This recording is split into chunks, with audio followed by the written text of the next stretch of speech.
আসসালামু আলাইকুম রহমতুল্লাহি ওবরাকাতুহু।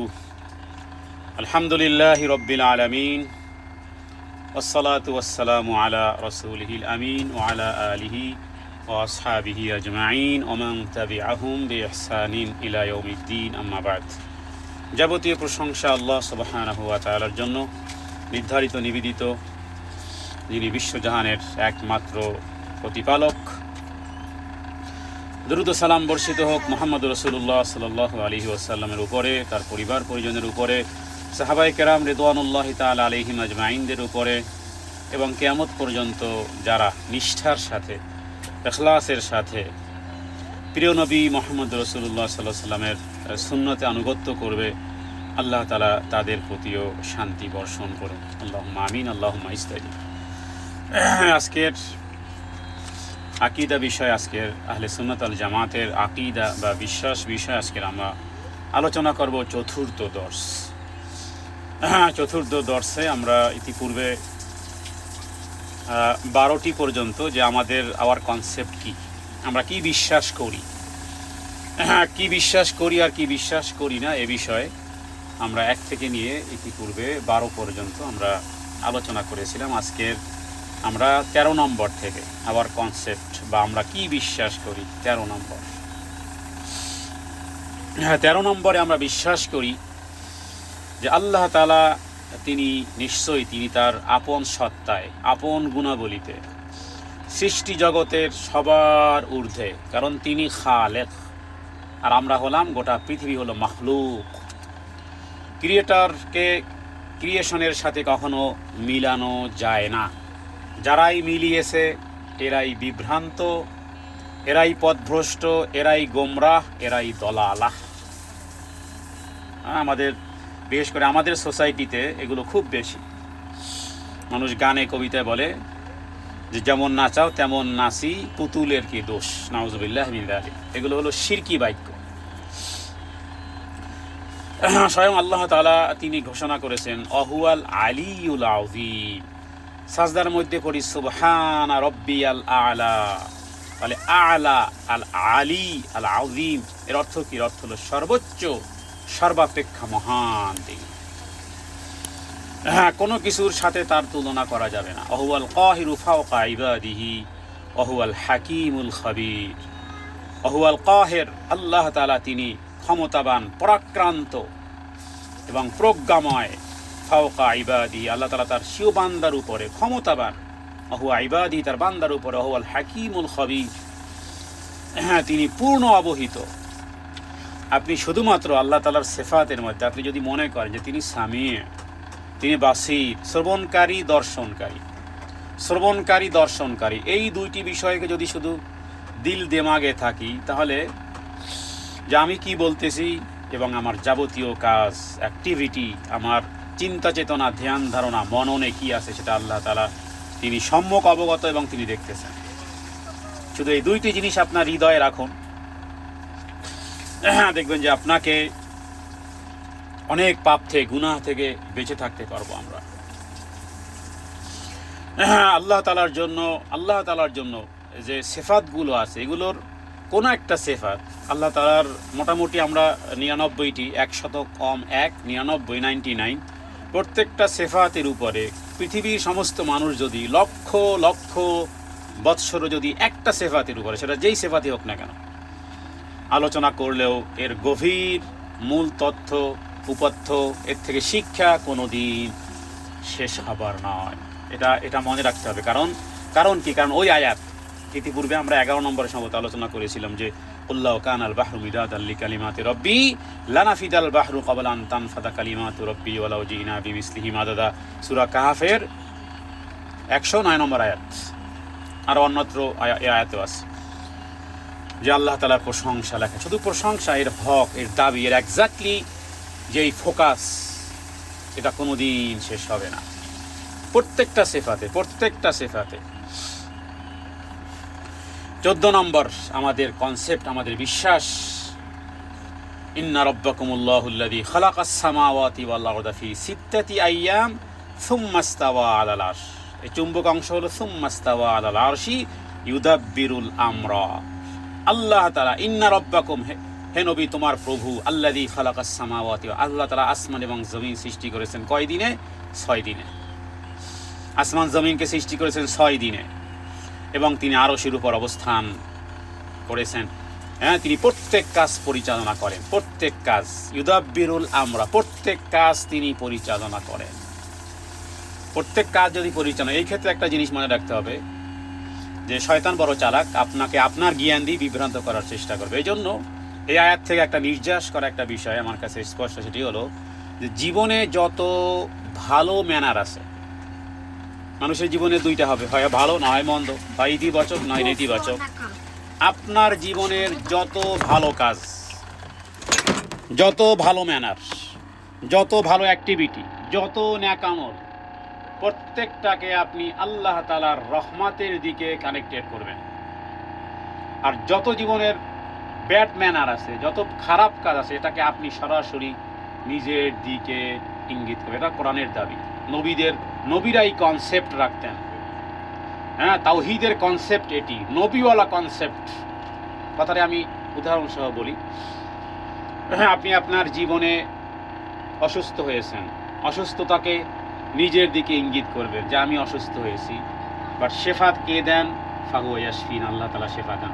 তাহলে এখানে অসুস্থ হওয়াটা মোটামুটি, হ্যাঁ, আল্লাহ অসুস্থ করেন, কিন্তু আপনার সোজা দৃষ্টিতে, আপনি যদি আপনি ইসলামী স্কলার না হন, তাহলে স্বাভাবিক মোটা দৃষ্টিতে আপনার কাছে যেটা ভালো মনে হয় ওটাকে আপনি রবের দিকে কানেক্টেড করবেন, নিসবত করবেন, আর যেটা খারাপ সেটা আপনি আপনার দিকে নিসবত করবেন। কিন্তু আমরা দুঃখের বিষয় এর বিপরীত আমরা আমাদের চরিত্র। তার মানে আপনি জীবনে হজ করেছেন, ওমরা করেছেন, দান করেছেন, তখন আমরা কি বলি? আমরা বলি যে আমি তো এত সালে আমি হজ করেছিলাম, এই যে গত বছর আমি কোরবানি দিয়েছিলাম, এই যে রমজান মাসে আমরা অনেককে ইফতারি দিয়েছিলাম। এই যে কথাগুলো বলি, এই কথাগুলোর মধ্যে অ্যারোগেন্স থাকতে পারে, অহংকার থাকতে পারে। তাহলে বিপরীতে এই কথাগুলো কীভাবে বলতে হবে? ওই যে একটু আগেই বলেছি যে যত ভালো ম্যানার আছে কানেক্টেড করবেন কার দিকে? আল্লাহ তাআলার দিকে। তার মানে আপনি এভাবে বলবেন, আল্লাহ তাআলার অশেষ রহমতে আমি গত বছর হজ করার তৌফিক পেয়েছিলাম, আল্লাহ তাআলার অশেষ রহমতে এবার রমজান মাসে এই কাজগুলো করতে পেরেছিলাম, আল্লাহ তাআলার রহমতে, আল্লাহ তাআলার তৌফিকে। এমনকি আপনি একটা গাড়ি কিনতে পেরেছেন, একটা বাড়ি করতে পেরেছেন, অথবা একটা পোশাক, ভালো জীবনে আপনার সকাল থেকে সন্ধ্যা পর্যন্ত, সন্ধ্যা থেকে সকাল, জীবন থেকে মরণ, যত ভালো ম্যানার, যত ভালো কিছু আছে আল্লাহ তাআলার তৌফিকে করা, মানে এই কথাটাকে আপনি শব্দগতভাবে যোগ করে দিবেন যে আল্লাহ তাআলার তৌফিকে আমাকে দান করার সুযোগ হয়েছিল, আল্লাহ তাআলার তৌফিকে আমি মাশাআল্লাহ রোজাগুলো রাখতে পেরেছিলাম, আল্লাহ তাআলা অশেষ তৌফিকে আমি উমরা করতে পেরেছিলাম, আল্লাহ তাআলা তৌফিকে আমাকে আল্লাহ তাআলা কয়েকবার হজে নিয়েছেন, কয়েকবার উমরায় নিয়েছেন। আল্লাহ তাআলা, আমি কিভাবে বুঝাবো যে প্রত্যেকটি ভালো জিনিসকে আপনি আল্লাহ তাআলার তৌফিকে এটা করা সম্ভব হয়েছে? এটা হবে আপনার পক্ষ থেকে বিনয় এবং নম্রতা। আল্লাহ খুব পছন্দ করে। আর জীবনে যত যে ভায়োলেশনগুলো হয়ে গেছে এগুলোকে আপনি, হ্যাঁ, কারণ এগুলো আপনার পক্ষ থেকে এবং শয়তানের পক্ষ থেকে। ভালো যা কিছু, আমা তাওফিক ইল্লা বিল্লাহ, একটা কথা আপনারা আলেমদের মুখে বারবার শোনেন। তার মানে কি? যা কিছু ভালো আল্লাহ তাআলা তৌফিক করা সম্ভবপর হয়। তাহলে আপনি আপনার যাকাত দিতে পেরেছেন, হজ করতে পেরেছেন, উমরা করতে পেরেছেন, ভালো একটা গাড়ি কিনতে পেরেছেন, ভালো একটা বাড়ি করতে পেরেছেন, ভালো একটা জুতো জামা খরিদ করতে পেরেছেন, ভালো কিছু অ্যাক্টিভিটি করতে পেরেছেন, দান করতে পেরেছেন, সাদকা করতে পেরেছেন, ভালো কথা বলতে পেরেছেন আল্লাহ তাআলার তৌফিকে। তাহলে আমি বলবো যে আল্লাহ তাআলা অশেষ তৌফিকে আমি আপনাদের সামনে কোরআন এবং সুন্নাহর কিছু কথা বলতে পেরেছি। আপনারা কি বলবেন? আপনারা বলবেন যে আল্লাহ তাআলা অশেষ তৌফিকে আমরা একটা দ্বীনি প্রোগ্রামে ভালো কিছু কথা শুনতে পেরেছি। তাহলে কানেক্টেড কার দিকে? আল্লাহ সুবহানাহু ওয়া তাআলার দিকে। ভালো ম্যানার, ভালো যা কিছু রবের দিকে কানেক্টেড হবে, আর যা মন্দ, যা কিছু খারাপ, এটাকে আপনি আপনার দিকে ব্যাড ম্যানার আপনার দিকে নিসবত করবেন।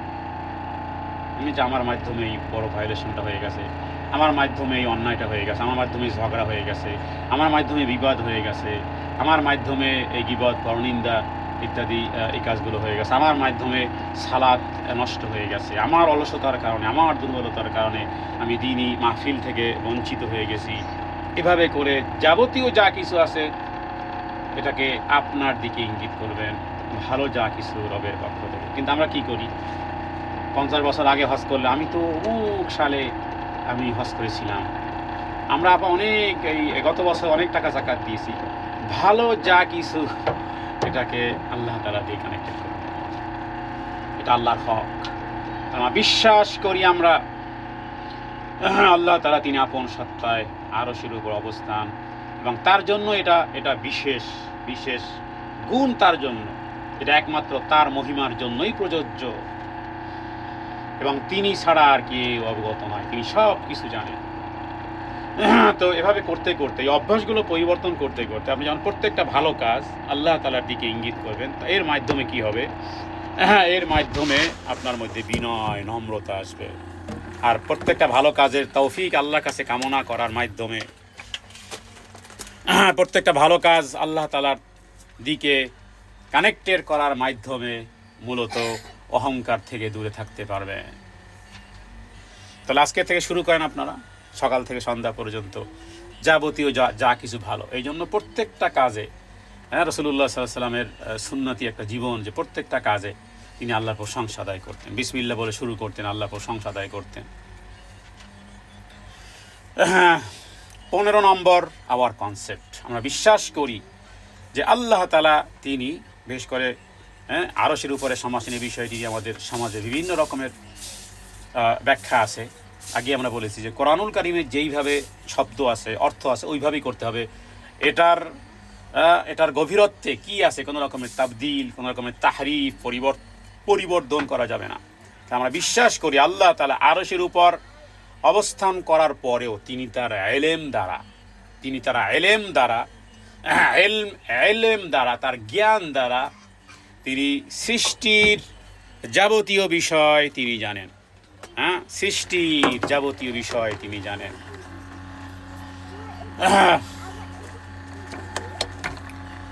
এবং তিনি সৃষ্টির প্রত্যেকের কথোপকথন তিনি জানেন, সৃষ্টির প্রত্যেকের কর্মকাণ্ড তিনি দেখেন, সৃষ্টির সমস্ত বিষয়াদির ব্যবস্থাপনা ও সম্পাদন করেন। ফকিরকে রিজিক কে দেন, তিনিই দেন, বিকৃতকে সংস্কার তিনিই করেন, অভাবীর মোচন তিনিই দূর করেন। কোরআনুল কারীমে আল্লাহ বলেছেন যে কে আছে তিনি ব্যতীত তোমাদের প্রার্থনা মঞ্জুর করার, আম্মা ইউজিবুল মুস্তাররা ইযা দাআ, কে আছে বিপদগ্রস্তের আরজি তিনি ছাড়া আর কে শোনেন, তিনিই তো শুনেন। যাকে ইচ্ছা তিনি বাদশাহী দান করেন, যাকে ইচ্ছা যা ইচ্ছা তিনি তাই করেন। কারো কাছ থেকে তিনি বাদশাহী ছিনিয়ে নেন, আবার কাউকে তিনি বিজয় করেন, যাকে ইচ্ছা তিনি পরাভূত করেন। তার কাছে আছে সমস্ত কল্যাণ, সব কিছু তার কাছে। তাতে পৃথিবী মানুষের জন্য যতই খারাপ মনে হোক না কেন, এমনকি যদি কোনো ব্যক্তি অন্যায়ের কারণে তার ফাঁসিও হয়, একজন নিরপরাধ ব্যক্তিকে যদি কেউ হত্যাও করে, এটা জঘন্যতম কাজ, এটা শরীয়তের দৃষ্টিতে ফাঁসি, ওই ব্যক্তিরও মৃত্যুদণ্ড হবে। কিন্তু বিষয়টা এই বিশ্বাস রাখতে হবে যে যদি একজন নিরপরাধ লোককেও সে হত্যা হয়, তাহলে একটা সুবিধা হলো এটা যে মানুষ তো মারা যাবেই, আমরা তো টুডে টুমোরো মারা যাবই, কিন্তু একটা ফায়দা হলো এটা যে এই ব্যক্তির জীবনে যত পাপ আছে, যিনি হত্যা হয়ে গেছেন, মাকতুল যিনি, তার জীবনে যত পাপ আছে, সমস্ত পাপকে আল্লাহ তাআলা যে হত্যা করেছে তার গর্দানের উপর চাপিয়ে দিবেন, এবং এই ব্যক্তি নিষ্পাপ হয়ে আল্লাহর কাছে ফেরত প্রত্যাবর্তন করে। তাহলে ফায়দা তো আছে। যদি কেউ বেবিচারের কারণে হত্যাও হয়, তার ফায়দা কি? ফায়দা হলো যে অন্ততপক্ষে কিয়ামতের দিন এই বেবিচারের যে শাস্তি, এই শাস্তি তো ভোগ করবে না সে, কারণ দুনিয়ার শাস্তি যদি হয়ে যায় তাহলে তার আর কোনো শাস্তি হবে না। তার মানে আমরা দুনিয়াতে যেই পরিস্থিতি চড়াই উতরাই যাই কিছু হোক না কেন, এর মধ্যে রয়েছে কল্যাণ, তার হাতেই আছে যাবতীয় কল্যাণ, এবং তিনি সর্ববিষয়ে পরিপূর্ণ ক্ষমতাবান। তার মানে তার এই পজিশন তিনি এটা শুধুমাত্র তার জন্যই শান। তবে এটা মনে রাখতে হবে, লাইসা কামিসলিহি শাইউন ওয়া হুয়াস সামিউল বাসীর, কোনো কিছুই পৃথিবীর কোনো মাখলুক তার অনুরূপ নয়। তিনি সর্ববিষয় শ্রবণকারী, দর্শনকারী। এখান থেকে বহু ব্যক্তিরা, এই জাহমিয়া, এরপর আরো বিভিন্ন রকমের গ্রুপ আছে, তারা এই যেমন কি বলে আপনার এই হুলুলিয়া আকিদার কিছু জাহামিয়া সম্প্রদায় হুলুলিয়া একটা গ্রুপ আছে, তারা বলে তাদের মতো আমরা বলি না যে আল্লাহ তাআলা পৃথিবীতে তার সমস্ত সৃষ্টি জগতের সাথে আছে। আর আমাদের স্পষ্ট বক্তব্য হলো যে ব্যক্তি বলবে ও বিশ্বাস করবে যে আল্লাহ তাআলা পৃথিবীতে তার সৃষ্টির সাথে টুগেদার আছে, নাউযুবিল্লাহ, সে কাফের, সে পথভ্রষ্ট। কেননা সে আল্লাহ তাআলাকে মানে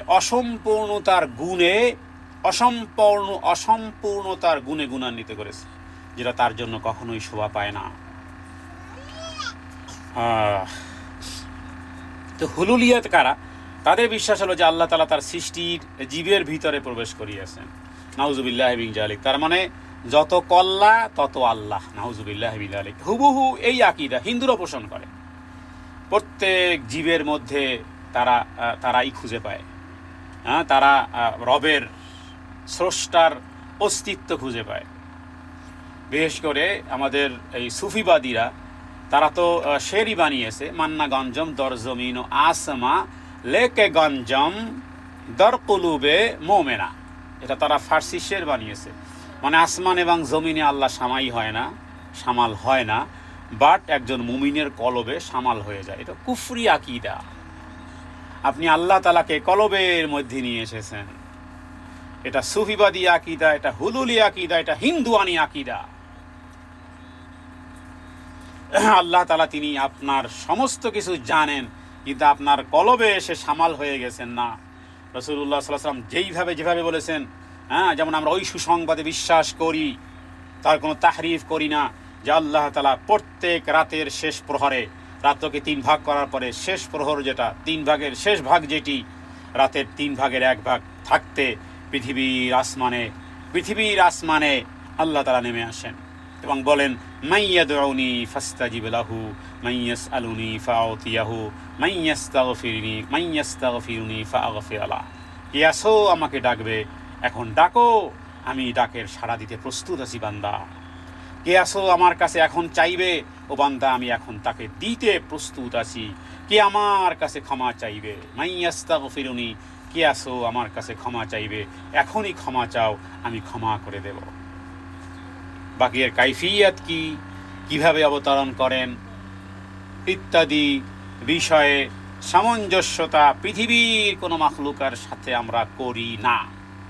এগুলো নিয়ে তারাই ঝগড়া বিবাদ করে যারা বিভ্রান্ত, কারণ কোরআন এবং সুন্নাহর উপরে যেই শব্দগত যেইভাবে এসেছে ওর উপরে আমরা বিশ্বাস করি, কোনো তাহরিফ করি না।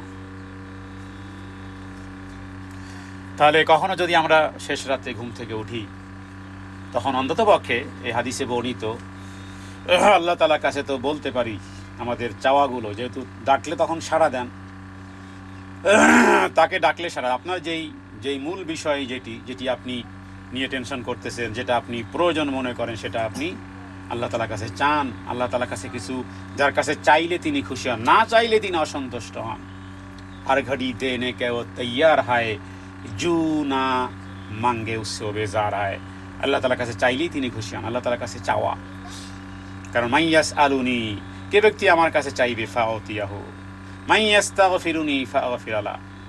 আমরা অনেকেই আছি যে আমরা সন্তানদেরকে, আমি খুব প্রত্যেক প্যারেন্টসদেরকে আমি বলবো যে অধিকাংশ মায়েরা বিশেষ করে বেশি তড়পায়। বাচ্চারা একটু বড় হয়ে গেছে, আমি জানি না এখানে কতজন আছেন, কতজন এই কথা শুনবেন পরবর্তীকালে। কোনো বাবা মা চায় না তার সন্তান নষ্ট হোক, প্রত্যেক বাবা মা চায়, বিশেষ করে মায়েরা বেশি তড়পায় সন্তানদের জন্য, যে আমার ছেলেটা, আমার মেয়েটা যাতে করে পড়াশোনা করে, দিন ধর্ম আখলাক বলা হয়। আমাদের দেশে বাংলাতে প্রবাদে বলে যে সে যেন মানুষের মতো মানুষ হয়, যদিও এটা প্রবাদ বাক্যের একটা অংশ আছে, মানুষ তো সবাই, তবে তাকে ভালো ইনসান হতে হবে। তো এটা আমরা চেষ্টা করি পড়াশোনা থেকে শুরু করে বিভিন্ন রকমের, কিন্তু একটা জিনিসের ঘাটতি আছে এবং ঘাটতিটা চরম পর্যায়ে। সেটি হলো যে পিতা সাহেবও মনে করেন, মাতাজিও মনে করেন যে আমার সন্তান খারাপ হতে পারি না, অথবা আমার সন্তানের মধ্যে যদি খারাপ কিছু দেখি তাহলে আমি কঠোর হস্তে। কোনো মা তো আছে ভয়াবহ, কোনো বাবা আছে ভয়াবহ সন্তানদের উপরে, মনে করে যে জবরদস্তি দিয়ে একেবারে মানে স্টিম বোলডোজার দিয়ে, স্টিম রোলার চাপিয়ে দিয়ে হলে আমি সোজা করে ছাড়ব। আমি আজকের বলবো যে সমস্ত চেষ্টাকে আল্লাহ তাআলা ব্যর্থ করে দিতে পারেন।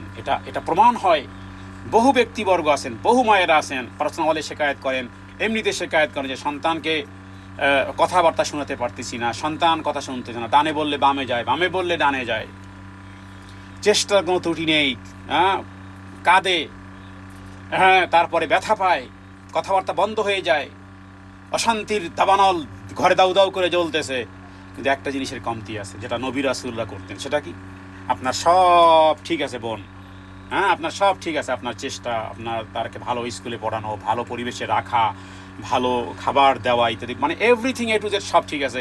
একটা জায়গায় ঘাটতি আছে, দুইটা জায়গায় ঘাটতি আছে। ফাইন্ড আউট করার জন্য আমি বলতেছি, দুইটা জায়গায় ঘাটতি আছে। এক হলো যে যেই পরিমাণ চেষ্টা এই পরিমাণ আপনার দোয়া নাই, যেই পরিমাণ চেষ্টা ওই পরিমাণ কি নাই, আপনার দোয়া নাই। এই জন্য আল্লাহ কখনো কখনো ব্যর্থ করে দেন। আল্লাহ তাআলা বুঝাতে চান যে বান্দা, তোমার সমস্ত চেষ্টা ব্যর্থতায় পর্যবসিত হতে পারে যদি আমি না চাই। যদি আমি না চাই তাহলে টুগেদার চেষ্টা তো যথাযথ করতেই হবে, বাট এর সাথে দোয়া। অধিকাংশ মা বাবারা কী করে, চেষ্টা করেন, তারা কঠিন চেষ্টা করেন, তাদের সমস্ত সাপোর্ট দেওয়ার চেষ্টা করেন, বাট দোয়া তারা করেন না। এই জন্য চেষ্টা, হাজারো চেষ্টার পরে সন্তান বেওয়ারিশের মতন হয়ে যাচ্ছে, সন্তান বিদ্রোহ হয়ে যাচ্ছে, দোয়া নাই। তো দোয়াও থাকতে হবে, চেষ্টাও থাকতে হবে। টুগেদার যদি দুই জিনিস হয় তাহলে আল্লাহ তাআলা আশা করি ব্যর্থ করবে না। কারণ ইস্তাঈনু বিস-সাবরি ওয়াস-সালাহ, ইস্তাঈনু সাহায্য চাও, তাহলে দুই জিনিস টুগেদার। ইস্তাঈনু, তোমরা কি সাহায্য চাও? আপনি মনে করেন আপনি আপনার জবরদস্তি দিয়ে, লাঠি দিয়ে, পিটিয়ে, থাপ্পড় দিয়ে, ঘর থেকে বের করে দিয়ে, তাকে শাস্তি দিয়ে সোজা করে ফেলবেন, এত সোজা? তার মানে আপনি চেষ্টার উপরে নির্ভর করে আছেন। আপনি মনে করেন যে আপনার চেষ্টাই সফলতার শীর্ষে পৌঁছে দেবে। ইম্পসিবল, কখনো সম্ভবপর নয়। এটা চ্যালেঞ্জ রইল। আল্লাহ তাআলা কখনো কখনো 100% প্রচেষ্টাকে, একেবারে ওভার 100% প্রচেষ্টাকে আল্লাহ তাআলা কখনো কখনো ব্যর্থ করে দেন। কারণ কি? দোয়া নাই। চেষ্টা আছে, দোয়া নাই। সমস্ত নবীরা দোয়া করেছেন, দুহাত তুলে প্রসারিত করে। আপনি কার দোয়া চান? ইব্রাহিম আলাইহিস সালাম বলেন, সমস্ত নবীদের দোয়া, সমস্ত নবীরা তাদের সন্তানদের জন্য, জাকারিয়া আলাইহিস সালাম, সমস্ত নবীদের দোয়া কোরআনুল কারীমে বর্ণিত হয়ে আছে। রাব্বি হাবলি হুকমা ওয়া আলহিকনি বিস-সালিহিন ইত্যাদি ইত্যাদি। এগুলো কি? এগুলো সন্তানের জন্য দোয়া। যেই পরিমাণ চেষ্টা করেন দুনিয়াবি, এই পরিমাণ দোয়া করেন। টুগেদার রাখেন, 50% রাখেন। এখন বলবেন সারাদিন তো সকাল থেকে ফজরের আগের থেকে তার নাস্তা বানানো শুরু করেন, সন্ধ্যা পর্যন্ত সে পড়াশোনা করলো কিনা, খেলো কিনা, ঘুমলো কিনা ইত্যাদি সব কিছু খেয়াল রাখেন। তাহলে দোয়া, ওই যে একটা গোল্ডেন টাইমে, মান ইয়াদউনি ফাস্তাজিব লাহু, মান ইয়াসআলুনি ফাউতিয়াহু, মান ইস্তাগফিরুনি ফাগফির লাহু। এই যে গোল্ডেন টাইমে রবের কাছে বলেন, আল্লাহ, আমার চেষ্টা, সমস্ত চেষ্টা ব্যর্থতায় পর্যবসিত হতে পারে যদি তুমি না চাও। তোমার কাছেই সুপর্দ করো আমার সন্তানকে। তুমি আমার সন্তানকে তুমি এই বানাও, আমার সন্তানকে তুমি দিন দাও, ভয় দাও, তোমার মহব্বত দাও, ভালোবাসা দাও, হেদায়েত দাও, তাকদীরটাকে ভালো করো। যতক্ষণ পর্যন্ত এটাকে আপনি এবং ভরসা রাখবেন এটার উপরে যে আমার চেষ্টা সাফল্য হতে পারে যদি আমার দোয়া কবুল হয়। কিন্তু আমরা কি করি? আমরা শুধু চেষ্টা।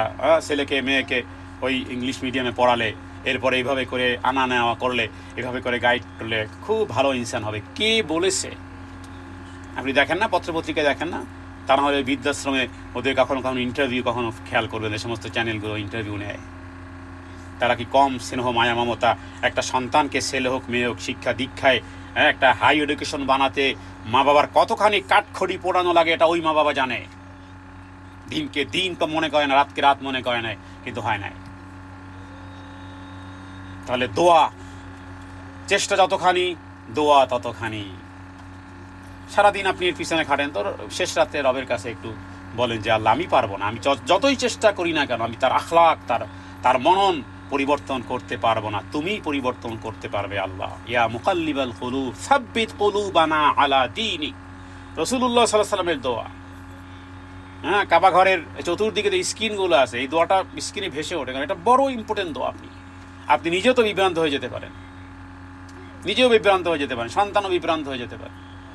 কত নারী 5টা-6টা ছেলে মেয়ে রেখেও বিভ্রান্ত হয়ে যাচ্ছে। কত বাবা মা 4-5টা বাবার জনক, তারপরও বিভ্রান্ত হয়ে হ্যাঁ, বিভ্রান্ত হয়ে দূরে দূরে ঘুরতেছে সন্তান। তো সব কিছুর মধ্যে একটা ভায়োলেশন। এই জন্য সকলে মিলে অন্তত পক্ষে হাদিসে বর্ণিত এই দোয়া, কোরআনে বর্ণিত ওই দোয়া, দুইটা দোয়া অন্তত পক্ষে শেষ রাতে ফজরের আগে মুখ দিয়ে আল্লাহর কাছে বলেন, রব্বানা হাব লানা মিন আজওয়াজিনা ওয়া যুররিয়াতিনা কুররাতা আয়ুন ওয়াজআলনা লিল মুত্তাকিনা ইমামা। হয়ে গেছে, আপনার চেষ্টার সাথে দোয়া মিলে গেছে, একাকার হয়ে গেছে। এবার সাফল্য, সাকসেস হওয়ার গল্প শুরু হতে পারে নতুন করে। আর হাদিসে বর্ণিত বলেন, ইয়া মুকাল্লিবাল কুলুব সাব্বিত কুলুবানা আলা তাআতিক। হে হৃদয় পরিবর্তনকারী আল্লাহ, আমার হৃদয়, আমার সন্তানের হৃদয়কে তুমি দ্বীনের দিকে পরিবর্তন করো, ইস্তেকামতের দিকে পরিবর্তন করো। এত সোজাই যদি হয়ে যেত তাহলে প্রত্যেক চেষ্টায় সাফল্যমণ্ডিত না। আল্লাহ তাআলা বুঝান যে যতক্ষণ পর্যন্ত আমা তাশাউনা ইল্লা আইয়াশা আল্লাহ, এগুলোর অর্থ কি? পৃথিবীর সমস্ত মানুষ চাইলে হবে না, রব চাইতে হবে। ইন্নামা আমরুহু ইযা আরাদা শাইআন আন ইয়াকুলা লাহু কুন ফায়াকুন। আল্লাহ তাআলা যখন যেটা চাইবে। আবার এটাও ঠিক, চেষ্টার সাথে দোয়া যখন মিলিত হবে তখন আশা করা যায়। কিন্তু অধিকাংশ মা বাবারা শুধু টেনশন করে, চেষ্টা করতেছে আর হাহুতাশ করতেছে, কিন্তু ওই পরিমাণ দোয়া যে বদদোয়া করে তা নয়। আমি এটা বলতেছি না যে কোনো সন্তানের জন্য পিতামাতা বদদোয়া, কিন্তু আপনাকে একটা গোল্ডেন টাইমে হাজিরা দিতে হবে। সন্তানের নাম উল্লেখ করে করে বলতে হবে যে আল্লাহ আমার অমুককে, আমার একে তুমি আল্লাহ হেদায়েত দান করো, দিনের পথে রাখো। চোখের পানি ফেলতে হবে। যে সমস্ত মনীষীরা আমি বলতে পারি যাদের মাধ্যমে আল্লাহ দ্বীনের কাজ করতেছেন, এর পিছনে তার মা বাবার চোখের পানি আছে, দোয়া আছে। দোয়া ছাড়া গোলাপ ফুলের নিচে আপনার যত্ন ছাড়া গোলাপ এত সহজে আগাছায় কখনো গোলাপ জন্মে না, আগাছা জন্মে। মরুভূমিতে বিমানে উঠলে দেখবেন যে গোটা মরুভূমিতে সবুজের সমারোহ দেখা যায়, এগুলো সব আগাছা। কিন্তু মরুভূমিতে কখনো গোলাপ চাষ হয় না। গোলাপ চাষের জন্য যত্ন, মেহনত দিতে হয়, চেষ্টা থাকতে হবে, দোয়া থাকতে হবে, চোখের পানি থাকতে হবে। কিন্তু চেষ্টা দেন, শ্রম দেন, মেধা দেন, প্রজ্ঞা দেন, কিন্তু চোখের পানি দেন না। তো এখানে সংক্ষিপ্তভাবে কথা বললাম। আমরা এরপরের আলোচনাতে যে গাই সেটা হলো যে আমরা বিশ্বাস করি, এটি ছিল 15 নম্বর, যে আল্লাহ তাআলার জন্য এইগুলোকে নির্দিষ্ট করা। 16 নম্বর, আওয়ার কনসেপ্ট নম্বর 16, আল্লাহ তাআলা তার বান্দাদের মধ্যে শেষ বিচারের দিন চূড়ান্ত ফায়সালা করবেন। আল্লাহ তাআলা কোরআন কারীমের মধ্যে বলেন, কাল্লা ইযা দুক্কাতিল আরদু দাক্কান দাক্কা ওয়া জাআ রাব্বুকা ওয়াল মালাকু সাফফান সাফফা ওয়া জিআ ইয়াওমাইযিন বিজাহান্নাম ইয়াওমাইযিন ইয়াতাযাক্কারুল ইনসানু ওয়া আন্না লাহু যিকরা। যেহেতু এই বিশ্বাসগুলোর সাথে আপনার দুনিয়ার সমস্ত কাজ, যেহেতু বিচারের দিন একটা ফায়সালা আছে, তো দুনিয়াতে বিচার না পাইলে কি হয়ে যেত? কথা না হওয়া তার বিচার সরকার করবে না, সোসাইটি করবে না, কি করবেন আপনি? পৃথিবীর সমস্ত আদালত বন্ধ হয়ে গেল, আল্লাহর আদালত খোলা আছে। আল্লাহ তাআলার আদালতে বিচার অবশ্যই হবে। আলাইসাল্লাহু বিআহকামিল হাকিমিন, আল্লাহ প্রশ্ন করেছেন মহা বিচারকের উপরে বিচারক। তো এই আয়াতের মধ্যে আমরা এই বিশ্বাস, সুতরাং আপনাকে সব জায়গায়, এবং আমি আমার ছোট্ট লাইফে অনেক ঝগড়ার, অনেক বিবাদ, খামাখাই বিবাদ, খামাখাই তর্ক, খামাখাই কিপ কোয়াইট থেকেছি আল্লাহর সন্তুষ্টির জন্য। এবং বেশি দিন না, বছর ঘুরতে পারে না, আল্লাহ তাআলা কিভাবে যেই ব্যক্তি অনাকাঙ্ক্ষিতভাবে উড়ে এসে জুড়ে ঝগড়া শুরু করেছে, আল্লাহ তাআলা তাকেই আমার পায়ের কাছে পদদলিত করেছে। এটা রবের শুকরিয়া, রব্বে কারিম। যখন আপনি রবের কাছে বিচার দিবেন, তখন সত্যি আল্লাহ তাআলা যে কিভাবে করে, এর চেয়ে উত্তম বিচার আপনি কেন গোটা পৃথিবীর মানুষ মিলে করতে পারবে না। এই বিশ্বাস রবের প্রতি রাখুন। এই জন্য পূর্বের সালাফেরা অনেক সময় কি করতেন জানেন? একটা সূক্ষ্ম একটা জিনিস, কিন্তু উল্টাটা, সেটা হলো যে তারা জানেন যে আমি যদি কিপ কোয়াইট থাকি, আমি যদি নীরবতা অবলম্বন করি, তাহলে আমার এই মামলাটা সুপ্রিম কোর্ট, মানে সরাসরি আল্লাহর কাছে চলে যায়, এবং সেখান থেকে কিন্তু ভায়োলেশনটা, ভয়াবহতা আরও বেশি আসবে। এই জন্য তারাও কিছুটা মানে তার প্রতি উত্তর অথবা কিছু একটা ফিডব্যাক দিতেন, যাতে করে তাদের উপর আল্লাহর আযাব আর গজব না আসে। সুবহানাল্লাহি ওয়া বিহামদিহি সুবহানাল্লাহিল আযীম। দিল দিমাগ দিয়ে বুঝার চেষ্টা করুন সালাফদের, মানে তারা এটাকে কিভাবে ওভারটেক করার জন্য, যে আমি যদি কোয়াইট থাকি তাহলে ফায়সালাটা আরও ভয়াবহ হবে। এর চেয়ে একটু আমার মাধ্যমে কিছু প্রতি উত্তর ফিডব্যাকটা যাক, যাতে করে তার উপর আল্লাহর পক্ষ থেকে বিপদ আপদটা, যা শাস্তিটা দুনিয়াতে অথবা পরকালে যেন কম আসে। তাহলে আপনি যদি রবের জন্য বিচারকে আল্লাহর কাছে বিচার দিয়ে রাখেন, মানুষের কাছে জনে জনে বলে না বেরিয়ে, এর দ্বারা আপনি নিজে পাতলা হবেন, নিজে আপনি মান সম্মান নিজের আপনি হারাবেন। যে অমুক আপা এরকমের সব জায়গায় শুধু এর দোষ ওর দোষ বলতেই থাকে। মানুষ একসময় আপনার কথাই শুনতে চাইবে না, মনে করবে যে এই লোক এইটা আসছে এখন শুধু এই কান সুগানি দিবে, এর দোষ ওর দোষ। হ্যাঁ, যাবতীয় বিষয়গুলো রবের কাছে বলেন। এটা আল্লাহ তাআলা তিনি নিজ হাতে গ্রহণ করবেন। হ্যাঁ, তো এই আয়াতের মধ্যে শেষ বিচারের দিন চূড়ান্ত ফায়সালা, কখনো এইরূপ নয় যে তিনি জমিনকে ভেঙ্গে দুক্কাতিল আরো দুদাক্কান দাক্কা, জমিনকে ভেঙ্গে চূর্ণ বিচূর্ণ করে দিবে। এখন দেখেছেন যে ভেনিজুয়েলাতে কি পরিমাণ সেখানে আপনার ভূমিধস এবং ভূমিকম্প, কি পরিমাণ, প্রায় লক্ষ লক্ষ মানুষ দুনিয়া থেকে বিদায় নিয়েছে। হ্যাঁ, তো এটা দেখতেছি এখন আর একটা হবে, গোটা পৃথিবী এইভাবে হবে। এখন ভেনিজুয়েলা হয়েছে, এর ইতিপূর্বে আরও বিভিন্ন দেশ হয়েছে। গোটা পৃথিবীকে আল্লাহ তাআলা ভেঙ্গে চুরে একাকার করে দিবেন। কাল্লা ইদা দুক্কাতিল আরদু দাক্কান দাক্কা, পরে ওয়াজা রব্বুকা ওয়াল মালাকু সাফফান সাফফা, এবং আল্লাহ তাআলা আপনার প্রতিপালক, ওয়াজা রব্বুকা আপনার প্রভু, মানে ফেরেশতাদেরকে সাফফান সাফফা, হাসরের মাঠে একেবারে দলে দলে ফেরেশতাদেরকে আল্লাহ তাআলা দণ্ডায়মান করবেন। এরপরে অজি আয়াউমাইদিন বিজাহান্নাম, ওই দিন জাহান্নামকে সামনে আনা হবে। ইয়াউমাইদি ইয়াতাযাক্কারুল ইনসান, সেদিন মানুষ স্মরণ করবে,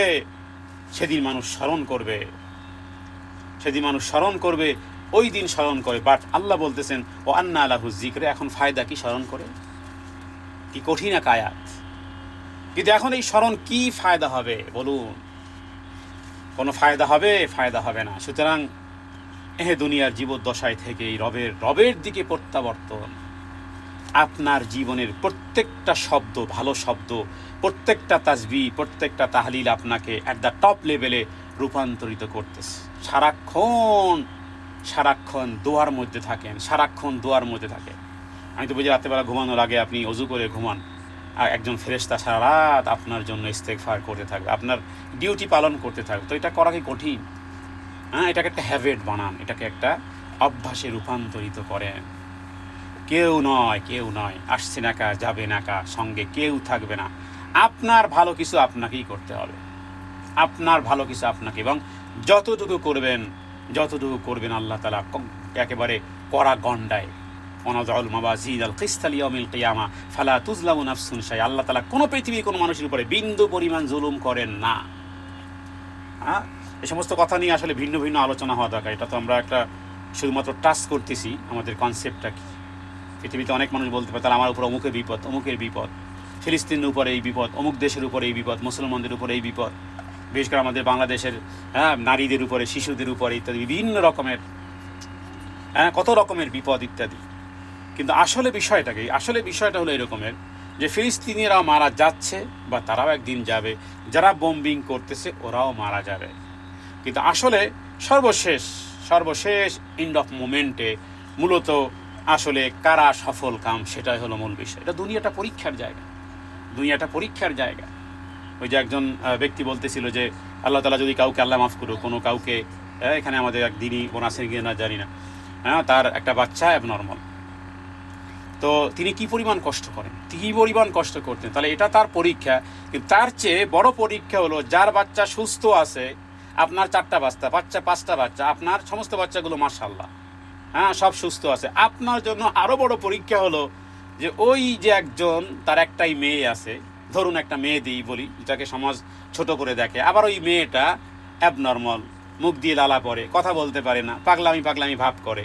তাহলে আপনি অবশ্যই আল্লাহ তাআলার কাছে শুকরিয়া আদায় করবেন যে ওই পরীক্ষায় আপনি পড়েন, কিন্তু যিনি পরীক্ষায় পড়েছেন হতে পারে তিনি পাশ করে যাবেন, আর আপনার জন্য ওটাই পরীক্ষা যে আপনার বাচ্চাগুলো সুস্থ আছে এবং ওনার অসুস্থ বাচ্চাটাই আপনার লাইফের জন্য পরীক্ষা। এইভাবে পরীক্ষা হতে পারে যে যিনি অসুস্থ বাচ্চা নিয়ে যেই বাবা মা দিনরাত অতিবাহিত করতেছেন, প্রত্যেকটা মুহূর্তে তাদের জীবনের গুনাহ মাফ হচ্ছে। বাচ্চা তো এমনি নিষ্পাপ হয়ে যাচ্ছে, এর পিছনে মা বাবা যেই পরিমাণ কষ্ট করতে তাদের জীবনের গুনাহ সব ধুয়ে মুছে পরিষ্কার হয়ে যাচ্ছে। কারণ কি? এটা কি মুখে কথা বানানো আমার কথা না, একাধিক হাদিস সময় আছে যে পথ চলতে গিয়ে যদি সামান্য একটু কাটা, সামান্য একটু দুর্ভাবনা, সামান্য একটু দুশ্চিন্তার মাধ্যমে, হযরত আয়েশা সিদ্দিকা রাদিয়াল্লাহু তাআলা আনহা থেকে একাধিক হাদিস আছে সাহাবায়ে কেরাম থেকে, এর মাধ্যমে যদি জীবনের গুনাহ মাফ হয়, তাহলে একটা অসুস্থ বাচ্চাকে নিয়ে বাবা মা প্রত্যেক নিয়ত দিন আর রাত তাদের ঘুম খাওয়া সব যেন একাকার হয়ে গেছে। তা কি পরিমাণ গুনাহ মাফ হওয়ার পরে কি পরিমাণ সওয়াব এবং প্রতিফল এবং প্রতিদান তাদের হচ্ছে, আপনি চিন্তা করতে পারতেছেন? সামান্য একটু কাটা ফুটলে যদি গুনাহ মাফ হয়, তাহলে তাদের এই কষ্ট। তো তারা তো সর্বশেষ আল্লাহর দরবারে হয়তো এমন অবস্থায় তারা উন্মুক্ত হবে, এই মা এবং ছেলে মেয়ে ইত্যাদি, যে তাদের জীবনে কোনো গুনাহ আল্লাহ সব মাফ করে দিচ্ছেন।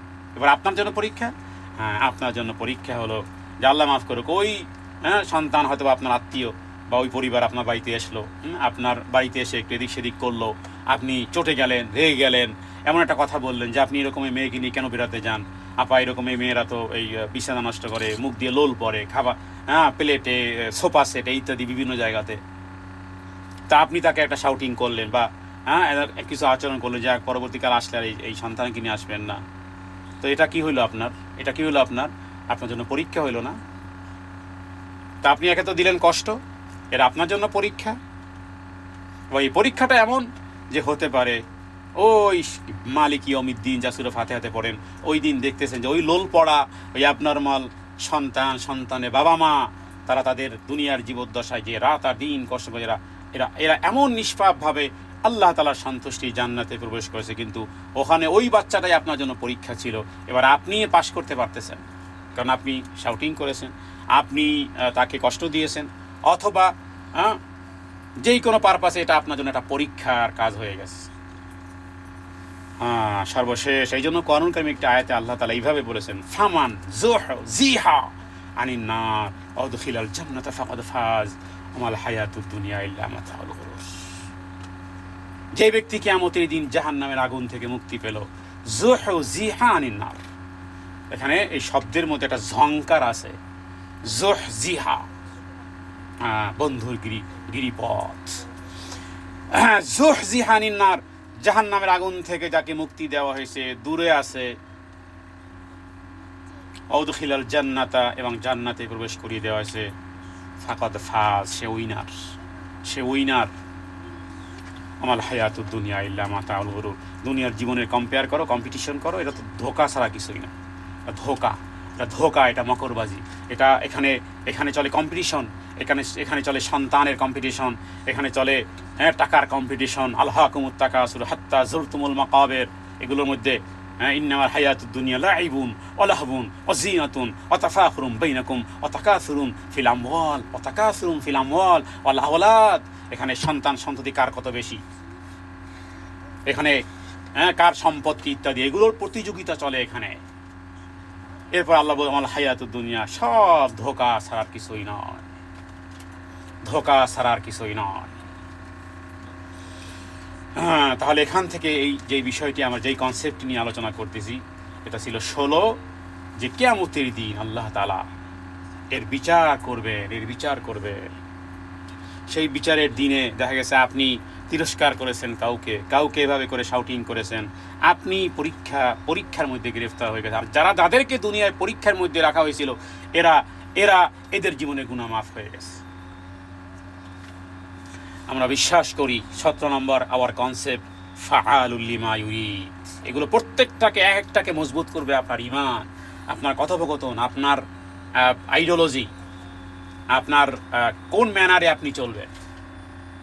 ফাআলুল লিমা ইউরিদ, যেহেতু আমরা বিশ্বাস করি যা ইচ্ছা, যা খুশি, যা ইচ্ছা তাই করে ছাড়েন যিনি, তিনি হলেন আল্লাহ। ফাআলুল লিমা ইউরিদ, যা তিনি ইচ্ছা করেন তাই তিনি করেন। তাহলে তিনি যেহেতু ইচ্ছা করেন, বা এটা মনে রাখতে হবে যে কখনোই আল্লাহ তাআলা কোনো বান্দার উপরে অমঙ্গলের ইচ্ছা করেন না, সবসময় বান্দার কল্যাণের জন্য। এবং প্রত্যেকটা জায়গাতে কোনো বিপদ, কোনো আপদ আল্লাহ তাআলা, যেটা আপনি হায়াত পাবেন, আল্লাহ তাআলা জানেন যে আপনি মনে করেন ধরুন 60 বছর হায়াত পাবেন, এখন আপনাকে আল্লাহ তাআলা এ গ্রেডে নেয়ার জন্য, আপনি যদি 60 বছরে কয় রাকাত নামাজ পড়তে পারবেন, যদি 5 ওয়াক্ত জামাতের সাথে আদায় করেন, একেবারে 60 বছর রমজান মাসে রোজা রাখলেন, 60 বছর, প্রত্যেক বছর আপনি হজ করলেন, ওমরা করলেন, প্রত্যেক বছর আপনি জাকাত দিচ্ছেন, তো এগুলোর তো একটা একটা একটা পরিমাপ আছে। কিন্তু ওই পরিমাপ অনুযায়ী আপনি যেই গ্রেড পাওয়ার দরকার তার চেয়ে আল্লাহ আপনাকে আরও বেশি গ্রেড দেওয়ার জন্য আল্লাহ কী করেন, দুনিয়ার জীবনে বিভিন্ন পরীক্ষা দেন। পরীক্ষার পাশের ক্ষেত্রে আপনারা জানেন যে আমি এর আগে উদাহরণ দিয়ে বলেছিলাম যে বিপদ আপদে ধৈর্য ধারণকারীর জন্য আল্লাহ তাআলা যেন কোরআন এবং হাদিস থেকে নির্যাস করে গবেষণা করে যে বিষয়টি পাওয়া যায় সেটা হলো যেন আল্লাহ তাআলা বা কোনো একজন ব্যক্তি যদি আপনাকে একটা ব্ল্যাঙ্ক চেক দেয়, ব্ল্যাঙ্ক চেক যার মধ্যে কোনো সংখ্যা নিরূপণ নয়, এবং সে বলে দিয়েছে তোমার যত খুশি তত সংখ্যা লিখে দাও, ব্যাস ওটা পাস হয়ে যাবে, ওটা ব্যাংকের থেকে ওই পরিমাণ টাকা দিয়ে দেবে। তাহলে আপনি হয়তো বা নিজে যদি আপনি ওই বিলিয়ন ট্রিলিয়নের হিসাবটা না জানেন যে একের পরে কত সংখ্যা বসবে, তাহলে আপনি এমন একজনের কাছে যে ভাই যতগুলো সংখ্যা বসানো যায় এবং কত হয়, তার মানে কি আনলিমিটেড, হুবহু আনলিমিটেড কথাটাই কোরআনুল কারীম থেকে কোট করা। আল্লাহ বলেন ইন্নামা ইউওয়াফাস সাবিরুনা আজরাহুম বিগাইরি হিসাব। এটা আর কোথাও এরকমের নেই, ইউওয়াফাস সাবিরুনা আজরাহুম বিগাইরি হিসাব, আমি আনলিমিটেড দেব, আনলিমিটেড দেব। তাহলে যেহেতু এটা জানা আছে যে আমার উপরে যেই বিষয়টি এসেছে এটা আল্লাহ তাআলার অগোচরে নয়, আল্লাহ তাআলা এটা জানেন না তা নয়, এবং এটা হওয়ার ছিল। এবার আমি এখান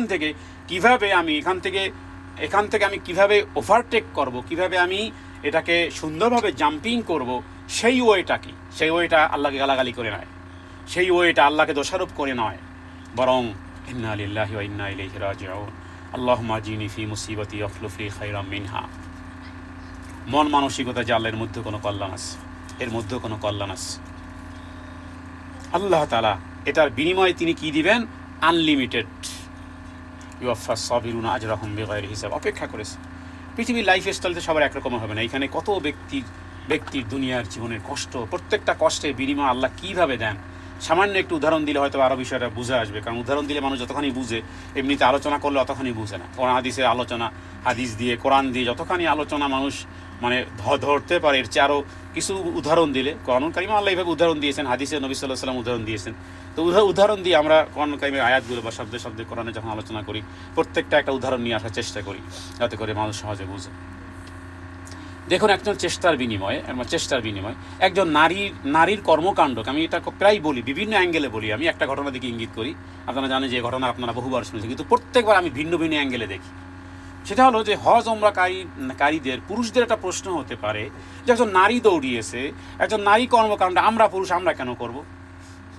এটা যদি কোনো পুরুষ বলে তার হজ হবে, ওমরা হবে, বলেন তো ঘটনা কি? ঘটনা তো হাজেরার ঘটনা, হাজেরার কর্মকাণ্ডকে আমরা পুরুষেরা, নারী, সে যেহেতু নারী ছিল তো সে নারীর করুক, আমরা পুরুষরা কেন নারীর দৌড়ানো, নারীর এই যাবতীয় কর্মকাণ্ড ইত্যাদি, হ্যাঁ, সাফা থেকে মারোয়া থেকে Safa, go come return and go again, 1 time 2 time 3 times 4 times 7 times, then এখানে অপেক্ষা করো, কাবা ঘরের দিকে তাকিয়ে দোয়া পড়ো, মাঝখানে আবার জোরে দৌড়ো। এই কর্মকাণ্ডটা কার? একজন নারী। তা আমরা পুরুষেরা কেন করতে যাব? এই প্রশ্ন করলে তো তার হজও নেই, ওমরাও নেই। তাহলে বিষয়টি আমি যেটা ফোকাস দিতে চাই যে একজন নারী ওই সিচুয়েশনে যেই কষ্টটুকু তিনি করেছেন, আল্লাহ তাআলা সেটাকে বোঝানোর জন্য কিয়ামতের আগ মুহূর্ত পর্যন্ত, যে দেখো, বিশেষ করে এটা যেহেতু অধিকাংশ দিনী বোনেরা আছেন, হ্যাঁ, নারীদের মনে কখনো ইসলামের অনেকগুলো বিষয় নারীর সাথে সম্পৃক্ত। হজ আর ওমরার মতন এমন একটা বৃহত্তম একটা ফারজিয়াতের বিষয়, এবং যেটা কন্টিনিউ 24 আওয়ার্স চলতেছে। করোনার সময় হয়তো বা কিছু সময় বন্ধ ছিল, এছাড়া আপনি দেখেন তো রাত 2টা বাজে যারা এই মুহূর্তে মক্কা মদিনাতে যারা আসেন, আপনারা দেখেন যে কখনো ফ্রি আছে, হ্যাঁ, রাত 1টা 2টা বাজেও তো আপনারা কাবা ঘরের প্রদক্ষিণ আপনার কি বলে মাথাফে করতে পারেন না, হযরত চুম্বন দিতে পারেন। তার মানে কি 24 আওয়ার্স যেই কর্মকাণ্ডটি চলতেছে, ইনশাআল্লাহ ইলা ইয়াউমিল কিয়ামা, এই সমস্ত কর্মকাণ্ডগুলো একজন হাজেরাকে কেন্দ্র করে যে সমস্ত বিষয়গুলো ওখানে আছে, তো আল্লাহ তাআলা একজনের কষ্টকে কিভাবে করে জিইয়ে রেখেছেন, সেখানে কোনো নারীকে এটা শেখায়ত করতে পারবে যে নারীদেরকে ইসলাম যেই সুমহান মর্তবা মর্যাদা দিয়েছে। এবং এটা প্রত্যেক কোরআনুল কারীমে কত আয়াতে, যেখানে রাসূলুল্লাহ সাল্লাল্লাহু আলাইহি ওয়াসাল্লাম একজন স্ত্রী বলেছিল, হে ইয়া রাসূলুল্লাহ, কোরআনুল কারিমে বা হাদিসে তো অনেক জায়গাতে পুরুষের কথা আছে, আমাদের মহিলাদের কথা নেই কেন? এটা যৌক্তিক, তিনি একটা কথা নিয়েছে, তার দৃষ্টিতে যৌক্তিক মনে হয়েছে। কিন্তু আসলে তো ইয়া ইউহান নাস বলেন, ইয়া ইউহাল্লাযিনা আমানু বলেন, এর মধ্যে সবই আছে, কিন্তু এর মধ্যে ছেলে আছে, মেয়ে আছে, সবাই আছে এর মধ্যে। কিন্তু তারপরও আসলে উম্মাহাতুল মুমিনিন তিনি চেয়েছিলেন যে স্পেসিফিকভাবে নারীদের জন্য যেন একেবারে স্পষ্ট কিছু আসে, নারীদের একেবারে শব্দ চয়নের মাধ্যমে। তো এরপরে আল্লাহ তাআলা আয়াত নাজিল করলেন। কি আয়াত নাজিল করলেন? আপনারা জানেন সূরা আহজাবের একটা আয়াত, ইন্নাল মুসলিমিনা ওয়াল মুসলিমাত মুমিনিনা মুমিনাত কানিতিনা কানিতাত সাদিকিনা সাদিকাত সাবিরিনা সাবিরাত খাশিঈনা খাশিয়াত মুতাসাদ্দিকিনা মুতাসাদ্দিকাত সাইমিনা সাইমাত হাফিজিনা ফুরুজাহুম ওয়াল হাফিজাত যাকিরিনা আল্লাহ কাসীরান যাকিরাত। পুরুষ নারী, পুরুষ নারী, নারী নারী নারী নারী, 10টি বিষয়ে 10 নারীর কথা, মানে নারী চরিত্রের 10 চরিত্রের ভূষণ আল্লাহ তাআলা উল্লেখ করেছেন। কোরআনুল কারিমে যদি ওইভাবে দেখেন, আপনি দেখবেন যে অধিকাংশ জায়গা তো নারীদের কথায়। মুসা আলাইহিসসালাতু ওয়াসসালামকে গাইড করেছে 2 জন নারী, হ্যাঁ, যে তারা এমন লজ্জাশীলতার চাদরে আবৃত হয়ে যে তারা এসেছিল, নারীদের কথা। মারিয়াম আলাইহিসসালাতু ওয়াসসালামের কথা, তার নামে সূরা নিসা। তার মানে তুলনামূলকভাবে বলা যেতে পারে যে আল্লাহ তাআলা সমানে সমান দিয়েছেন। কোথাও যদি আপনার আমার ব্যত্যয় মনে হয়, তাহলে এটা আপনার জ্ঞানের ভুল, দিল দেমাগের ভুল। এগুলো আসবে সামনে, এগুলো আলাদা করে এগুলো কনসেপ্ট হৃদয় ধারণ করতে হবে, প্রত্যেকটা কনসেপ্ট আলাদা করে হৃদয় বসাতে হবে। তাহলে ফাআলুল লিমা ইউরিদ, তিনি যা খুশি তাই করেন, তবে তিনি মন্দ কোনো কিছুর ইচ্ছা করেন না, সব যা করেন ভালোই। বাহ্যিক দৃষ্টিতে কারো জীবনও যদি হত্যা হয়, এটাকে মনে হবে যে হায় অমুকের জীবনটা গেল, কিন্তু এর মধ্যে ওয়ালাকুম ফিল কিসাসুন হায়াতুন ইয়া উলিল আলবাব, তার মধ্যে কল্যাণ আছে, সমস্ত পৃথিবীর মানুষের জন্য কল্যাণ আছে এর মধ্যে। হ্যাঁ, বেবিচারের শাস্তি যেভাবে করে রজমের মাধ্যমে, পাথরের মধ্যে, কারো কাছে মনে হতে পারে নিষ্ঠুর, না, এর মধ্যে আছে কেসা, এটার মধ্যে আছে মানুষের লাইফ, মানুষের সেফটি, মানুষের সিকিউরিটি, মানুষের ইজ্জত আবরু হেফাজত আছে এই আইনের মধ্যে। আর এর মাধ্যমে কি হলো? কারণ বেবিচারের শাস্তি যখন টিভিতে, রেডিওতে এবং লাইভ প্রোগ্রামে, স্টেডিয়ামে যখন দেওয়া হবে, গোটা দেশের মানুষ, হায়, ছেলেরা মেয়েরা এইভাবে করে আর ফ্রি খাওয়া বন্ধ হয়ে যাবে, আর ব্লাসফেমি আইনের প্রয়োজন হবে না। প্রত্যেক বাবা মা 16-17 বছর হয়ে গেছে, বাস এবার বিবাহ দিয়ে দাও, তারপরে দেন আবার নূতন করে স্টাডি শুরু করো। তারপরও খবরদার এই রকমের অনাকাঙ্ক্ষিত এই রকমের ঘটনার মাধ্যমে যেন এই রকমের জীবন না যায়। তাহলে এর দ্বারা গোটা সমাজ সুরক্ষিত। আবার যারা মারা গেছেন পাথরের আঘাতে, এরাও এদের জীবনের এই কারণে তাদের জীবন, এই পাপের গুনাহ আল্লাহ ক্ষমা করে দিয়েছে। তাহলে উভয় বেনিফিট। তো এই জন্য এটা একটা উদাহরণ দিয়ে বোঝানো যে যদিও আমাদের চোখের সামনে মনে হচ্ছে যে এটা কেমন, কিন্তু এর মধ্যেই আছে কল্যাণ। তাহলে ফাআলুল লিমা ইউরিদ, যা কিছু আছে। হ্যাঁ, এই যে একটুকে বললাম যে আমাদের এক বোন আছেন যিনি আমাদের গ্রুপে থাকেন, তার একটা মেয়ে এইভাবে করে আপনার চিৎকার করে, বিভিন্ন কী পরিমাণ কষ্টে আছেন, কী পরিমাণ পরীক্ষায়, কিন্তু তিনি প্রত্যেকটা মুহূর্তে প্রত্যেকটা সেকেন্ডে কী পরিমাণ ন্যাকামল, কী পরিমাণ গুনাহ তার মাফের কারণ হচ্ছে। আল্লাহ তাআলা সব জানেন, সামিউম বাসীর। এরপরে আমরা বলবো যে 17 নম্বর, আমাদের কনসেপ্টের মধ্যে এটা আরেকটি বিষয় পরিষ্কার করা দরকার যে আল্লাহ যা ইচ্ছা তাই করেন। 18 নম্বর কনসেপ্ট হলো, আমরা এই বিশ্বাস করি যে আল্লাহ তাআলার ইচ্ছা মূলত 2 ধরনের। এখান থেকে একটু কঠিন মনে হতে পারে, তবে আপনাদেরকে বুঝতে হবে যেহেতু এটা কঠিন হলেও আপনি আল্লাহর কাছে দোয়া করবেন যে আল্লাহ আমি যেন কথা বুঝতে পারি, হে আল্লাহ তুমি আমাকে এই জ্ঞান দাও। এবং ইতিপূর্বে একটা আয়াত পাঠ করেছিলাম, আয়াতটি আমার মনে আসতেছে না এখন, যেখানে যেই আয়াতটা পড়ে সালাফরা কাঁদতেন, যেখানে আল্লাহ তাআলা বলেছেন যে আমি তাদেরকেই, তারাই আল্লাহর উপমা বুঝতে পারে যাদেরকে আল্লাহ ইয়াকিলুন, যারা আকলমান। তো সাহাবায়ে কেরাম বা সালাফরা যখন কোরআন হাদিসের কোনো দৃষ্টান্ত বুঝতে পারতেন, তখন তারা আফসোস করতেন যে হায়, আমি আল্লাহর দৃষ্টিতে আকলমান না হয়ে আমি মূর্খই রয়ে গেলাম, এই জন্য তারা কাঁদতেন। তো কোরআন এবং হাদিসে যতগুলো উপমা আসবে, যেখানে কঠিন, আসলে কোনো কঠিন মনে হবে না, বরং আল্লাহ তাআলার কাছে প্রার্থনা করা যে আল্লাহ আপনি আমার জন্য সহজ করে দেন। আল্লাহ তাআলার এরাদাকে, আল্লাহ তাআলার ইচ্ছাকে, আল্লাহর ইচ্ছা মূলত 2 ধরনের। এক হলো এরাদা কাউনিয়া, আর একটা হলো এরাদা শারঈয়া। কারণ এখানে এই বিষয়গুলো আসতে পারে যে তাহলে আল্লাহ তাআলা যিনি তাই কই, তাহলে পৃথিবীতে যে সমস্ত অন্যায় কাজগুলো হচ্ছে, এগুলোকে আল্লাহ তাআলা তার ইচ্ছায় হচ্ছে? হ্যাঁ, ইচ্ছায় হচ্ছে। ইচ্ছা এখানে আছে, খুব ভালো করে মনোযোগ, কারণ এখান থেকে ছুটে যেতে পারেন। পৃথিবীতে যা কিছু হচ্ছে এটাকে দুই প্রকার, মানে এগুলো ইচ্ছায় হচ্ছে, কিন্তু এরাদা কাউনিয়া এরাদা শারঈয়ার উপরে আমি আজকে আলোচনা দেখি কতটুকু করা যায়, বোঝা যায়। কাউনিয়াটা কি? কাউনিয়াটা হলো যে মানে এই রকমের ইচ্ছা যা আল্লাহর ইচ্ছায় সম্পন্ন হয়, কিন্তু কিন্তু এটা এমন বিষয় নয় যে আল্লাহ তাআলার মানে পছন্দনীয় হওয়া না, যেটাকে এই আল মাশিয়া বলা হয়, মানে ইচ্ছা প্রসঙ্গে। যেমন আল্লাহ তাআলা শাআ আল্লাহু মাক্তাতালু ওয়ালাকিন্নাল্লাহা ইয়াফআলু মা ইউরিদ, মানে আর যদি আল্লাহ ইচ্ছা করে তবে তারা পরস্পরে যুদ্ধ বিগ্রহ করতো না। কিন্তু আল্লাহ তাআলা যা ইচ্ছা করেন তাই করেন। তাহলে এখানে যদি দুই গ্রুপে যুদ্ধ লাগে, যুদ্ধ মানে কি আপনারা জানেন? যুদ্ধ মানে রক্ত, যুদ্ধ মানে নারী পুরুষ, নারীরা বিধবা হয়, বাচ্চারা তারা বাবা মা হারায়, তারপরে যুদ্ধ মানে রক্তপাত, যুদ্ধ মানে জীবনের ক্ষতি, মালের ক্ষতি ইত্যাদি। হ্যাঁ, তাহলে এটাকে আল্লাহ ইচ্ছা করেছেন? এই প্রশ্নের উত্তর আমরা আসতেছি। তো যা ইচ্ছা আল্লাহ, মানে আল্লাহ যা ইচ্ছা করেন তাই করেন। ওয়ালা ইয়ানফাউকুম নুসহি ইন আরাদতু আন সাহুলাকুম ইন কানাল্লাহু ইউরিদু আন ইউগবিয়াকুম হুয়া রাব্বুকুম, যে আর আমার মঙ্গল কামনা তোমাদের জন্য কোনো এখানে ওয়ালা ইয়ানফাউকুম নুসহি, আমার কোনো মঙ্গল কামনা তোমাদের জন্য কোনো কাজে আসতে পারে না, আমি যতই মঙ্গল কামনা করতে চাই না কেন।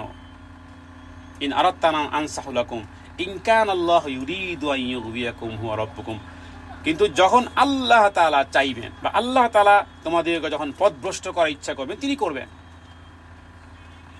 তাহলে এরাদা কাউনিয়া হলো যে এমন ইচ্ছা যা আল্লাহর ইচ্ছা, কিন্তু আল্লাহ এটা পছন্দ করেন না। আল্লাহ তাআলা একটা ফ্রিডম দিয়েছেন, আল্লাহ তাআলা একধার স্বাধীনতা দিয়েছেন, ও স্বাধীনতাও আল্লাহর ইচ্ছায়, কিন্তু আল্লাহ এটা পছন্দ করেন না। আর এরাদা শারঈয়া হলো এমন বিষয় সংগঠিত হওয়া জরুরি না, তার মানে এমন ইচ্ছা যা আল্লাহ তাআলার পছন্দনীয় বিষয় সংগঠিত হয়ে থাকে, যেটা আল্লাহ পছন্দ করেন। যেমন আল্লাহ তাআলা পছন্দ করেন আপনি তওবা করেন, আল্লাহ তাআলা পছন্দ করেন না যে আপনি গুনাহ করেন।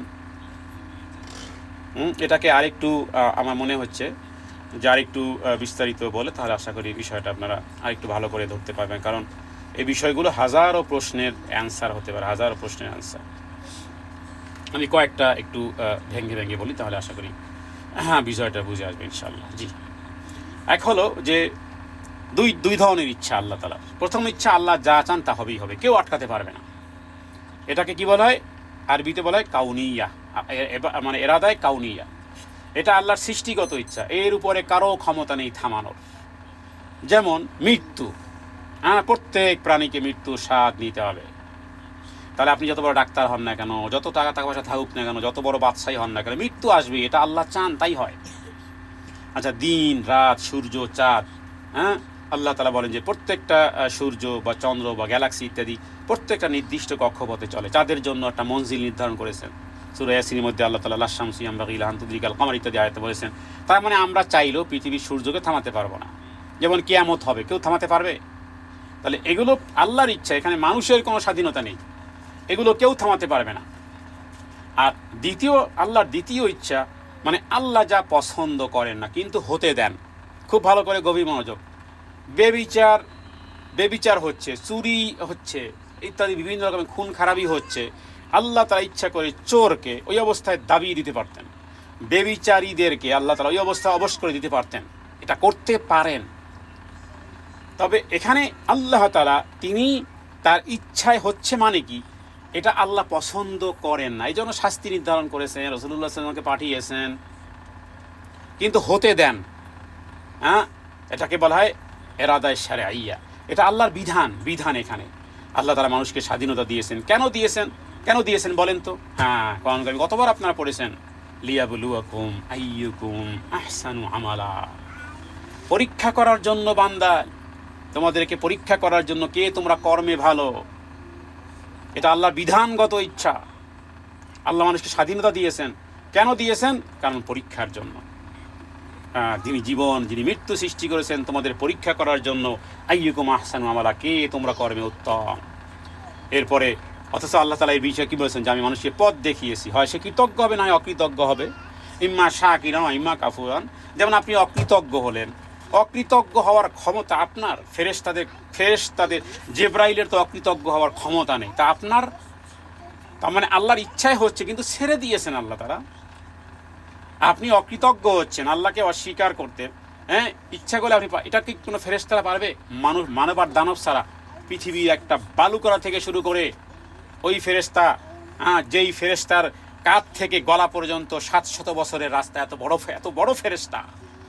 আব্দুল্লাহ ইবনে আব্বাস একটা বর্ণনা এইভাবে আছে যে শুধুমাত্র এই কাঁধ থেকে তার এই কাঁধ থেকে এই বাহু পর্যন্ত এই 700 বছরের রাস্তা। ফেরেশতা কত বড়, ক্ষমতা আছে যে তিনি কোনো কিছু করবেন না? ক্ষমতা নেই। তার মানে আল্লাহ ইচ্ছা করেছেন, ওকে ক্ষমতা দেন নাই। কোরআন কারীম সূরা তাহরিমের মধ্যে আল্লাহ বিষয়টি স্পষ্ট করে বলেছেন যে আল্লাহ তাআলা যা করবেন, যা চাইবেন তাই হবে। লা ইয়াসুনাল্লাহা মা আমারাহুম ওয়া ইয়াফআলুন মা ইউমারুন। কিন্তু মানুষের জন্য, দানবের জন্য আল্লাহ ইচ্ছা স্বাধীনতা দিয়েছেন। তার মানে অন্যায়গুলো হচ্ছে, এগুলো আল্লাহর ইচ্ছায় হচ্ছে, বাট এটা আল্লাহ তাআলা পছন্দ করেন না। ওখানে ইচ্ছা আছে মানে আল্লাহ ফ্রিডম দিয়ে রেখেছেন, স্বাধীনতা দিয়ে রেখেছেন। ওখানে আল্লাহ চুরি হতে দেন, কিন্তু তিনি চোরকে পছন্দ করেন না।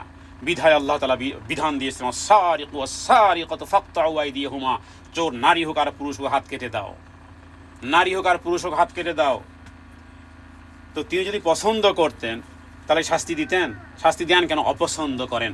তার মানে তিনি হতে দেন, ফ্রিডম আছে, করতে পারবেন। আপনি এখনই চাইলে গালাগালি করতে পারবেন কাউকে, এখনই চাইলে তাসবিহ তাহলিল পড়তে পারবেন। আল্লাহ তাআলা হতে দেন। তবে যখন আপনি তাসবিহ তাহলিল পড়েন তখন আল্লাহ এটা পছন্দ করেন, ভালোবাসেন। আর যখন আপনি গালাগালি করেন, মানুষের গীবত পরনিন্দা করেন, এই জন্য শাস্তি নির্ধারণ করা আছে যে খেতে চাও মানুষের মাংস, খেতে চাও তো খাও, এটা তোমরাই অপছন্দ করো। কাসীরাম মিনায-যন, মানুষের উপর ট্যাগ লাগানো, ধারণা করা, এটা আপনি করতে পারবেন। ট্যাগ লাগালে কোরআনুল কারীম বলতেছে এটা ইন্না বা'দায-যন্নি ইসম, ইন্না বা'দায-যন্নি ইসমুন ওয়ালা তাজাসসু ওয়ালা ইয়াগতাব বা'দুকুম বা'দা আইয়ুহিব্বু আহাদুকুম আন ইয়াকুলা লাহমা আখিহি মাইতান ফাকারিতুমু। মানুষের উপর ট্যাগ লাগানো, মানুষের উপর স্টাম্পিং করা, মানুষের উপর ধারণা করা, যা খুশি তাই আপনি ধারণা করা শুরু করলেন। আল্লাহ তাআলা বলতে এটা অনেক গুনাহ। এরপরে মানুষের ব্যাপারে এইরকম কথা বলা, তোমাদের কেউ চাইবে মৃত্যু ব্যক্তির গোশত খেতে, তার মানে কি? তার মানে আল্লাহ এটা অপছন্দ করেন, বিধায় শাস্তি দিবেন আপনাকে, আপনার ন্যাকামল ডিরেক্টেড হবে। যেমন ধর্ষণ, বেবিচার, এটা আল্লাহ এটা হতে দেন কেন? আপনাকে ফ্রিডম রেখেছেন। কিন্তু তিনি কি বলেছেন? খবরদার, ওয়ালা তাকরাবুজ জিনা ইন্নাহু কানা ফাহিশাতান ওয়া সাআ সাবিলা। খবরদার, বেবিচারের কাছেও যাবে না, বেবিচারের কাছেও যাবে না। এবং নবীজি ধর্ষককে মৃত্যুদণ্ড পর্যন্ত দিয়েছেন মদিনাতে, মৃত্যুদণ্ড দিয়ে। তার মানে কি? আল্লাহকে এটা পছন্দ করেন? পছন্দ করলে তো আপনার জন্য জান্নাতে সুসংবাদ। তার মানে শাস্তি মানে কি? আল্লাহ অপছন্দ করেন, তবে হতে দেন। বলে যদি শিরক, মূর্তি পূজা, আল্লাহ এটা হতে দেন কেন? পরীক্ষা করার জন্য। কিন্তু নিজে আল্লাহ কি বলেছেন? ইন্নাশ শিরকা লাযুলমুন আযীম। খবরদার, এই মূর্তি পূজা, শিরিক করা, তারপরে মদ পান করা, ইজতানিবু কাসীর, যে রিজসুম মিন আমালিশ শাইতান, তো এগুলো আল্লাহ তাআলা হতে দেন, বাট আল্লাহ তাআলা পছন্দ করেন না। বিধায় ওগুলো করলে শাস্তির অন্তর্ভুক্ত হবেন আপনি।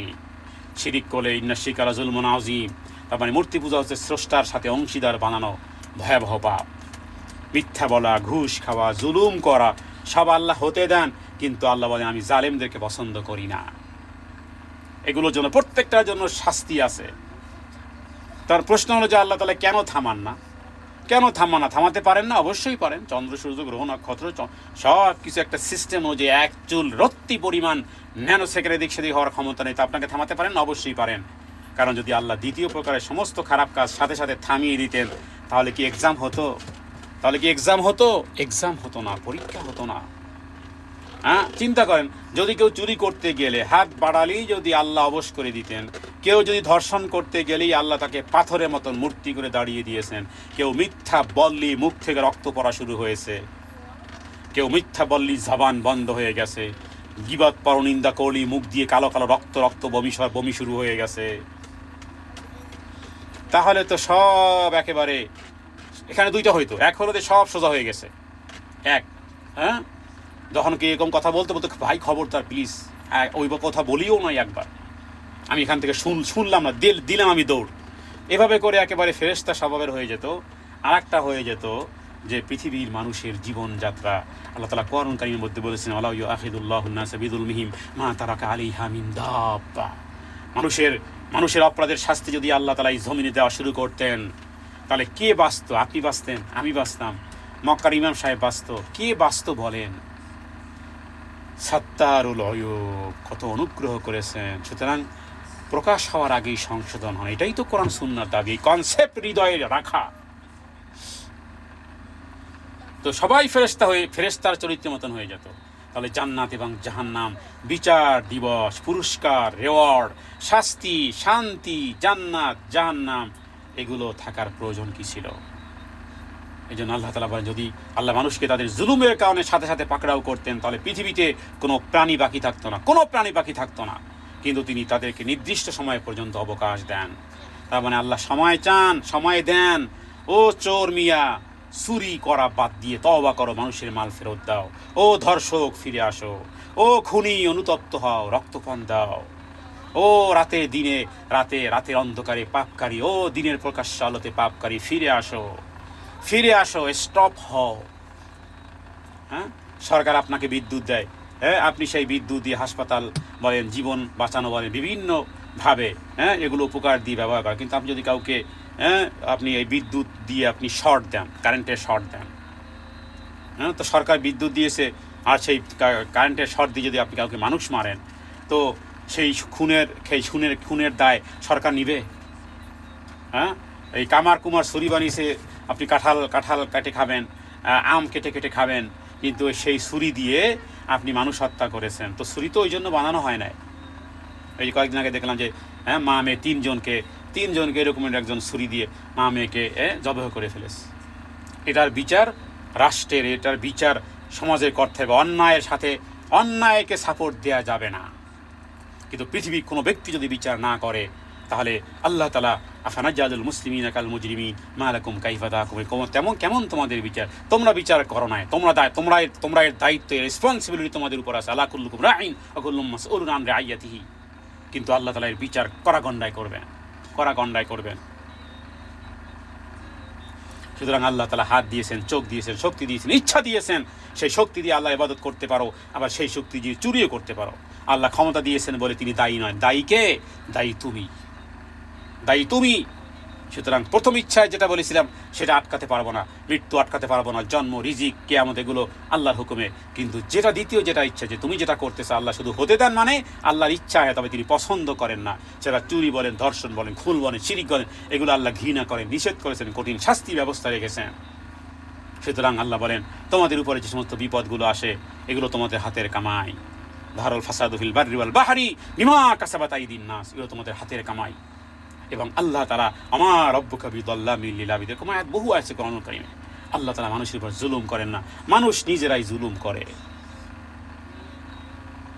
হ্যাঁ, সুতরাং মনে রাখতে হবে, ইসলাম একমাত্র ধর্ম, একমাত্র ওই কনসেপ্ট আপনাকে পার্থক্য স্পষ্ট করে দিবে। সত্য গ্রহণ করতে হবে। সমস্ত বাতেলা, সমস্ত বিভিন্ন রকমের যে ফেরকা, ৭২ যে ফেরকা হবে, যারা জাহান্নামে যাবে, এই সমস্ত ফেরকা থেকে আপনি নিজেকে ছাড়াতে পারবেন যদি আপনি এই কনসেপ্ট আপনি যদি হৃদয়ে পোষণ করেন। সুতরাং ইরাদা শারঈয়া হলো এটা, যে আল্লাহ তাআলা কি পছন্দ করেন। আল্লাহ তাআলা কি পছন্দ করেন? ভালো কথা, ভালো কাজ পছন্দ করেন, এমনকি ভালো এরাদা।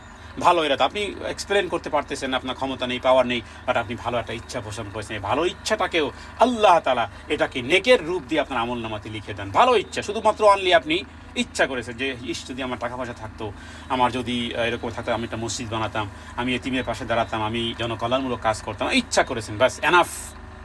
এই এতটুকু ইচ্ছাও আপনাকে ওই কাঠগড়ায় দাঁড় করিয়ে দিবে, যারা এই সমস্ত কাজগুলো করে আল্লাহ তাআলার সামনে সসম্মানের চেয়ারে যারা আসন পেতেছেন, আল্লাহ তাআলা আপনাকে ইরাদার কারণে আল্লাহ আপনাকে পৌঁছে, আর এটাকে আল্লাহ পছন্দ করেন।